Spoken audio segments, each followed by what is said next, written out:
దేవునికే మహిమ కలుగునుగాక. ఈరోజు దేవుని వాక్యాన్ని వింటున్న ప్రతి ఒక్కరికి ప్రభునామములో నా వందనములు తెలియజేస్తున్నాను. రండి, ఈరోజు దేవుని వాక్య ధ్యానము కొరకు పరిశుద్ధ గ్రంథముల నుండి దావీదు కీర్తన 25వ కీర్తన 3వ వచనాన్ని చదువుతున్నాను. అందరూ శ్రద్ధగా ఆలకించండి. నీ కొరకు కనిపెట్టు వారిలో ఎవడునూ సిగ్గునొందడు, హేతువు లేకుండానే ద్రోహము చేయువారు సిగ్గునొందుదురు. దేవుడు ఈ వాక్యమును మనందరి వినికిడిలో ఆశీర్వదించునుగాక. ప్రభునందు ప్రియులారా, దావీదు భక్తుడు చెప్పిన ఒక ప్రత్యేకమైన మాట, దేవుని కొరకు కనిపెట్టే వారిలో ఎవ్వడు కూడా సిగ్గునొందడట. అనగా దేవుని యందు విశ్వాసముంచి దేవునిపై ఆధారపడి ప్రతి విషయములో దేవుని అనుసరిస్తూ ఆయన మాటలు వింటూ ఆయన వాక్యాన్ని అనుసరిస్తూ కేవలం విశ్వాసము ద్వారా బ్రతుకుతున్న దేవుని బిడ్డ ఎవరైనా సరే ఎన్నడూ సిగ్గునొందరని దేవుని వాక్యం సెలవిస్తూ ఉంది. దేవుడే చెప్పాడు, నా జనులు ఇక ఎన్నడూ సిగ్గునొందరు అని చెప్పాడు ఆయన.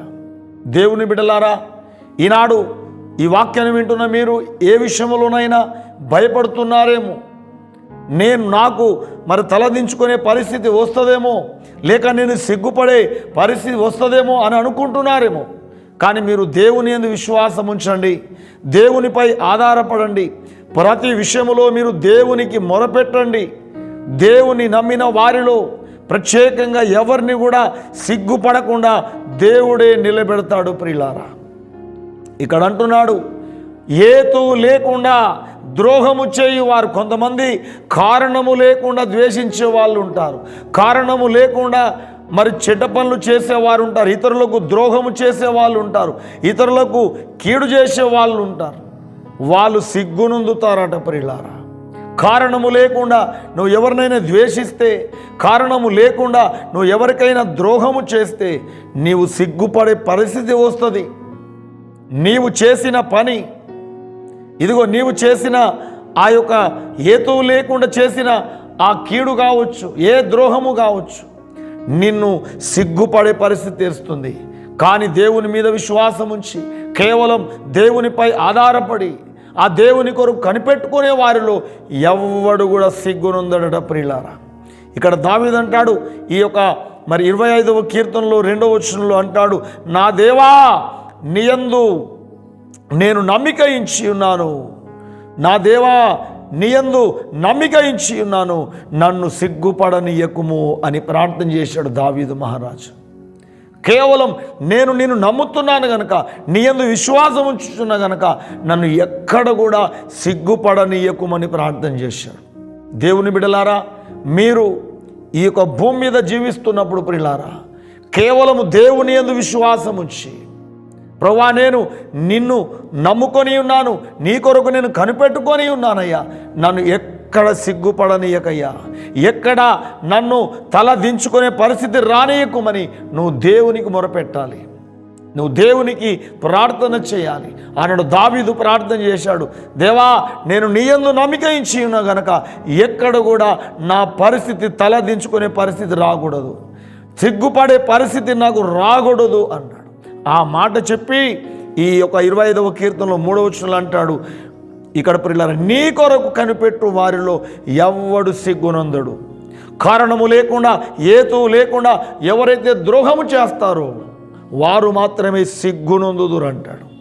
దేవుని బిడ్డలారా, ఈనాడు నువ్వు దేవుని మాట వింటుంటే, నువ్వు దేవుని మాట ప్రకారం నడుస్తూ ఉంటే నీవు భయపడాల్సిన పని లేదు, నువ్వు ఏమాత్రం దిగులు పడాల్సిన పని లేదు. మనల్ని తలదించుకోకుండా సిగ్గుపడకుండా నిలబెట్టే దేవుడు మనకున్నాడు. ప్రియులారా, ఆయన మనల్ని తల ఎత్తుకొనే నిలబడే వారిగా నిలబెడతాడు ఆయన. కానీ నువ్వు విశ్వాసాన్ని నువ్వు కోల్పోకూడదు.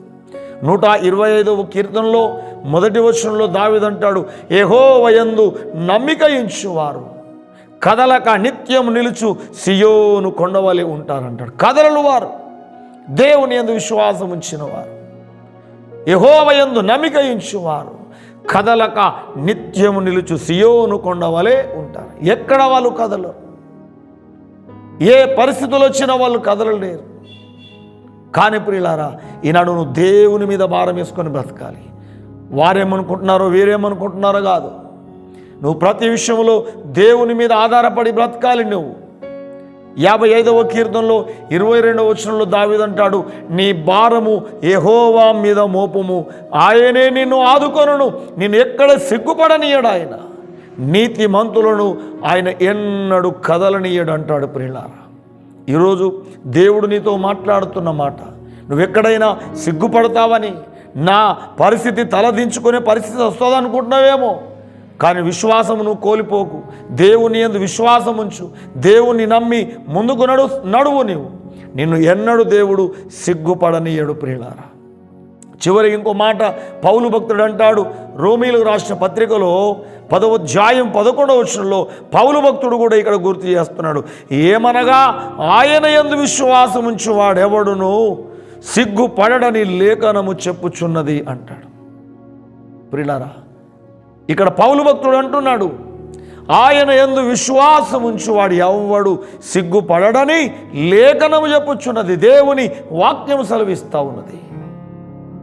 ప్రియులారా, దేవుడే సెలవిచ్చాడు, నా జనులిక ఎన్నడూ సిగ్గునొందరని.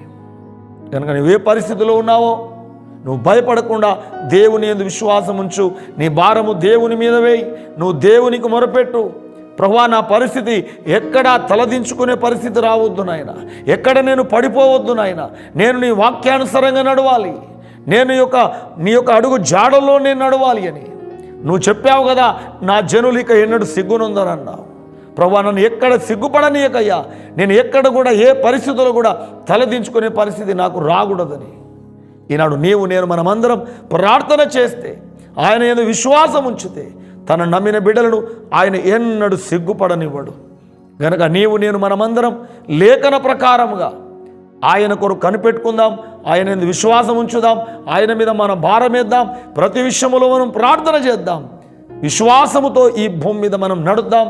తన నమ్మిన బిడ్డలను ఆయన ఎన్నడూ సిగ్గుపడనివ్వడు. భయపడకుండా విశ్వాసంతో ముందుకు సాగు. నీ దేవుడు నమ్మదగిన వాడు, నిన్ను ముందుకు నడిపిస్తాడు, నేను తల ఎత్తుకునే పరిస్థితులు నిలబెడతాడు. అట్టి కృపదేవుడు ఈ వాక్యాన్ని వింటున్న ప్రతి ఒక్కరికి దేవుడు అనుగ్రహించును గాక. ఆమేన్. చిన్న ప్రార్థన చేసుకుందాం. మహాపరిశుద్ధుడా, పరమ తండ్రి యేసయ్యా, మీకు స్తోత్రాలనైనా. మీరు మాట్లాడిన ప్రతి మాట కొరకు వందనాలు చెల్లిస్తున్నాం. నీ యందు విశ్వాసం ఉంచిన వారిలో ఎవడు కూడా సిగ్గునొందడని నీ వాక్యం సెలవిస్తూ ఉంది. హేతువు లేకుండా ద్రోహము చేయువారు మాత్రం సిగ్గునొందుదురు అని వాక్యం సెలవిస్తూ ఉంది. ప్రభువా, మీకు వందనాలు చెల్లిస్తూ ఉన్నాం.